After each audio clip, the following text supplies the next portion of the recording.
आज न मेरा मछली की सब्जी खाने का बड़ा ही मन कर रहा है, लेकिन सब्जी के लिए मसाले खत्म हो गए हैं। आप बाजार जाकर मसाले ले आइए ना। रमा, ये मसाले क्या होते हैं? मैंने तो इनको आज तक नहीं पहना। अरे मसाले कोई पहनने की चीज नहीं है, उनको खाने में इस्तेमाल किया जाता है। लेकिन रमा, मैंने तो इनको आज तक नहीं खाया। अरे रोज तो तुम्हें मैं सब्जी में डाल कर देती हूँ, आप इतनी जल्दी क्यों भूल जाते हो? अरे अरे ठीक है रमा, तुम इतना गुस्सा काहे करती हो? मैं अभी जाकर तुम्हारे लिए क्या नाम बताया तुमने? एक बार फिर से दोहराना। अरे मसाले जो सब्जी में इस्तेमाल होते हैं। माधव एक मछुआरा है। माधव को बचपन से ही भूलने की बीमारी थी। वो अक्सर कभी कभी छोटी छोटी बातों को भूल जाया करता था। अब खड़े खड़े मेरा मुंह क्या देख रहे हैं? जाइए और मसाले लेकर आइए। रमा भी ना मुझको फालतू में ही सुनाती रहती है, लेकिन उसको मेरी अहमियत आज तक समझ नहीं आई। उसको पता नहीं है कि उसका पति कितना समझदार और बुद्धिमान है। हाँ भाई, क्या चाहिए तुम्हें? अरे क्या नाम बताया था रमा ने उस चीज का? मुझे तो ठीक से याद भी नहीं आ रहा। अरे भाई, अब खड़े खड़े मेरा मुंह ही देखते रहोगे कि कुछ लोगे भी? भैया मुझे वो दे दो जो मेरी पत्नी रमा ने मुझसे मंगवाया है, और वो पाउडर जैसा रहता है। अरे मुझे कैसे पता चलेगा कि तेरी पत्नी ने क्या मंगवाया है? उसका कुछ नाम तो होगा ना? अरे वही जो खाने में इस्तेमाल किया जाता है और वो पाउडर जैसा रहता है। लगता है ये चीनी पाउडर मांग रहा है। ऐसा करता हूँ, इसको चीनी पाउडर देकर यहाँ से भगा देता हूँ। वैसे भी ये मेरा कोई रिश्तेदार थोड़ी लगता है। मुझे ठीक से याद नहीं आ रहा, पता नहीं मेरी भूलने की बीमारी कब जाएगी। अरे तुम चिंता मत करो भाई, मैं समझ गया कि तुम्हारी पत्नी ने तुमसे क्या मंगवाया है। फिर दुकानदार माधव को एक चीनी पाउडर का डिब्बा दे देता है और माधव वो डिब्बा लेकर घर आ जाता है।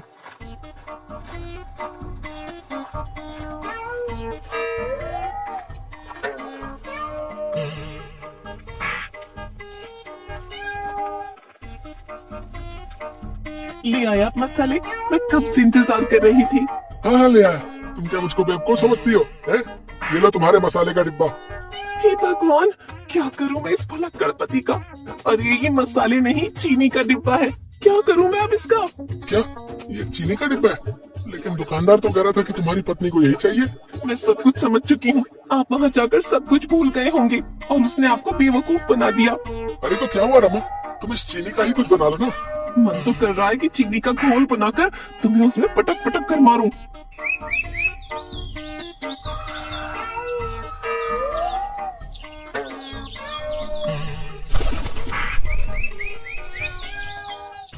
अगले दिन रमा माधव को उठाती है और उससे कहती है, ए जी चलिए उठिए और जाकर मछलियाँ पकड़ कर लाइए। क्या मछलियाँ? लेकिन मैंने ये काम कब से शुरू कर दिया? अरे आपके बाप बूढ़ों की जिंदगी निकल गई मछलियाँ पकड़ते पकड़ते, और आप कह रहे हैं कि आपको एक काम नहीं आता। चलिए अब उठिए और ये जाल लेकर मछलियाँ पकड़ कर लाइए। ठीक है रमा, तुम कहती हो तो मैं मछलियाँ पकड़ने चला जाता हूँ। फिर माधव एक जाल लेकर समुद्र के किनारे मछलियाँ पकड़ने के लिए चला जाता है।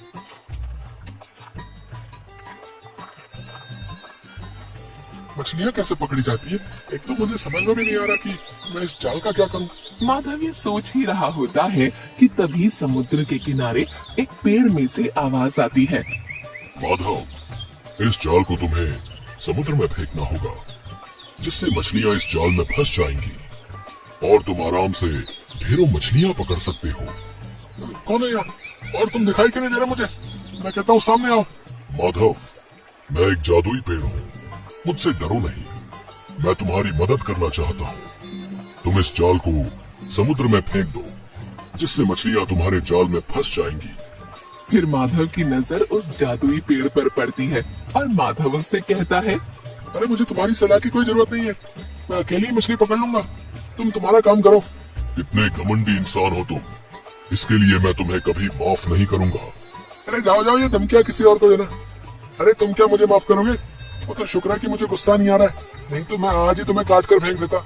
बहुत हो गया इसका, लगता है इसको सबक सिखाना ही होगा।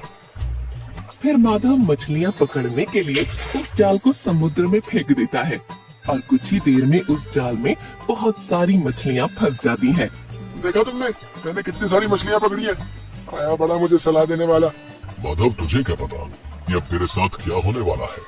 फिर माधव उन मछलियों को लेकर घर जाने लगता है।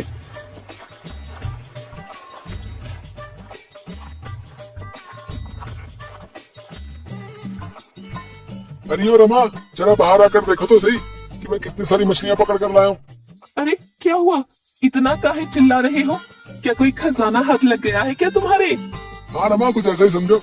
ये देखो, आज मैं कितनी बड़ी बड़ी मछलियाँ पकड़ कर लाया हूँ। अरे वाह, आज तो आपने कमाल ही कर दिया। इन मछलियों को बेचकर हम अच्छे पैसे कमाएंगे। हाँ हाँ रमा, तुम ठीक कहती हो। मैं अभी बाजार जाकर इन सारी मछलियों को बेच कर आता हूँ। ठीक है जी, आप इन मछलियों को बेच कर आइए, तब तक मैं घर का काम निपटा लेती हूँ। फिर माधव उन सारी मछलियों को लेकर बाजार चला जाता है। तरबूज ले लो, स्वादिष्ट मीठे तरबूज ले लो, एक बार खाओगे। मछलियाँ ले लो, बड़ी बड़ी ताजी ताजी मछलियाँ, एक बार खाओगे बार बार ले जाओगे। अरे भाई, तुम्हारी मछलियाँ तो बहुत ही बड़ी लग रही हैं। इन मछलियों का क्या दाम है भैया? भैया जी सिर्फ 100 रुपए किलो। बताइए कितने किलो दे दूं आपको? अरे भैया, मुझे तो 2 किलो तोल के दे दो।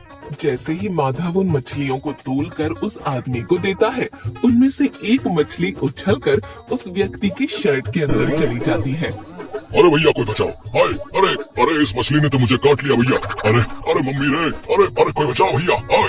अरे ओ भाई, कहाँ भाग रहे हो? अरे मेरी मछली के पैसे तो देते जाते हैं। अबे साले, क्या तेरी मछली ने मुझे काट काट कर भुजिया बना दिया और तुझे पैसे की पड़ी है? अजीब बात है, ये मछली जीवित कैसे हो गई? हो सकता है यमराज छुट्टी पर होंगे। अरे ओ भाई, अब मछलियाँ कैसी हैं?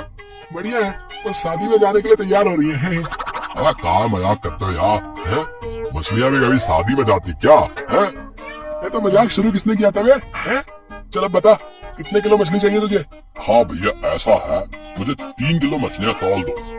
माधव जैसे ही उन मछलियों को तोलने लगता है, सारी मछलियाँ वहाँ से उछलकर भाग जाती हैं। अरे ये मछलियाँ जीवित कैसे हो गई? अरे कोई पकड़ो! अरे कोई पकड़ो मेरी मछलियों को! अरे भाई, आपने ठीक ही कहा था, लगता आपकी ये सारी मछलियाँ शादी में जा रही हैं। अबे साले, यहाँ मेरा इतना बड़ा घाटा हो गया है और तुझे मजाक सूझ रहे? लेकिन भाई, मुझे भी समझ में नहीं आ रहा कि ये सारी मछलियाँ जीवित कैसे हो गई। ये तो बड़ी ही आश्चर्यजनक बात है भैया। हाँ।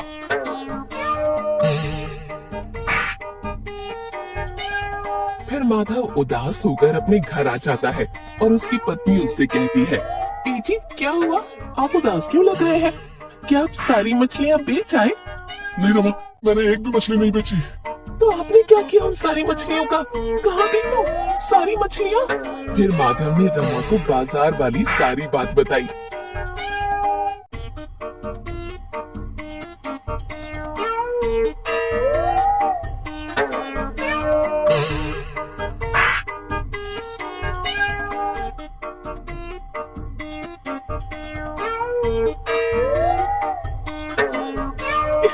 अरे आप क्या पागल हो गए हैं?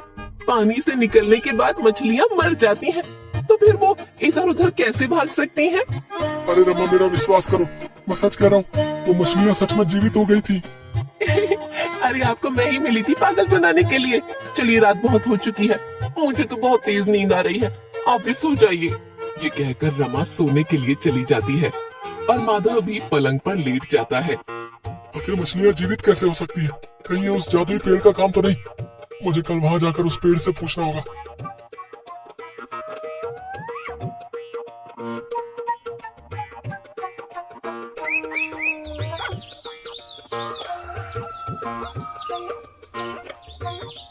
अरे रमा, तुम घर पर ही रहना, मैं मछलियाँ पकड़ने जा रहा हूँ। अच्छा?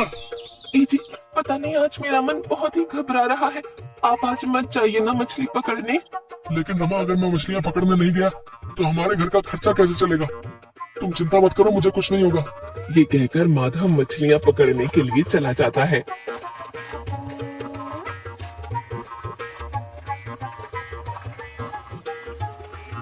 तो आ गए तुम? क्या तुमने सारी मछलियाँ बेच दी?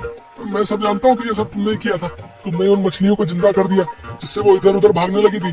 माधव, मैंने तो तुमसे पहले ही कहा था कि जो मेरे साथ बुरा व्यवहार करता है, मैं भी उसके साथ वैसा ही व्यवहार करता हूँ। तुम समझते क्या हो अपने आप को? है? मैं हार मानने वाला में से नहीं हूँ। मैं आज फिर मछलियाँ पकड़ कर ले जाऊंगा, देखना। अरे माधव, ज्यादा समुद्र के बीचों बीच मत जाओ, आज बहुत ही बड़ा तूफान आने वाला है। तुम मुझे मत सिखाओ कि मुझे क्या करना है और क्या नहीं, समझे? तुम तुम्हारे काम से मतलब रखो, समझे?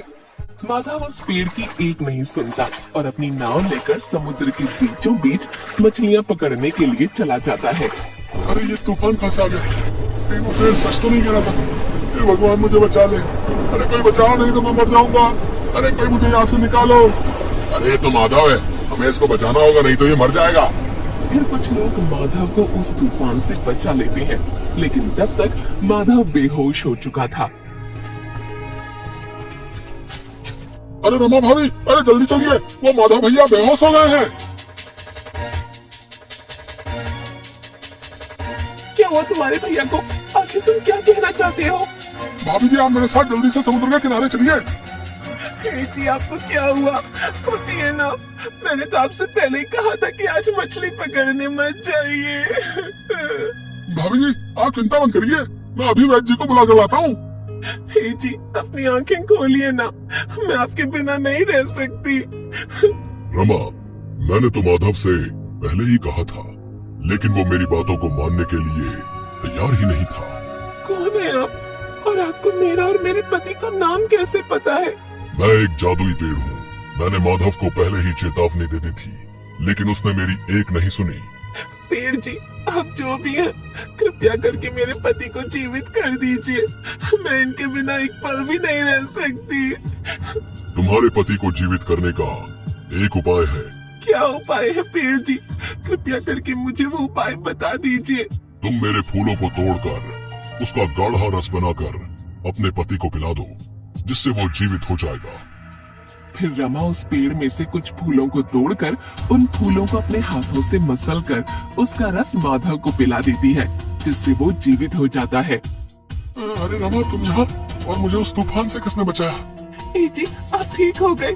कुछ लोगों ने आपको समुद्र से बाहर निकाला, आप बेहोश हो गए थे। फिर इन पेड़ देवता जी ने आपकी जान बचाई।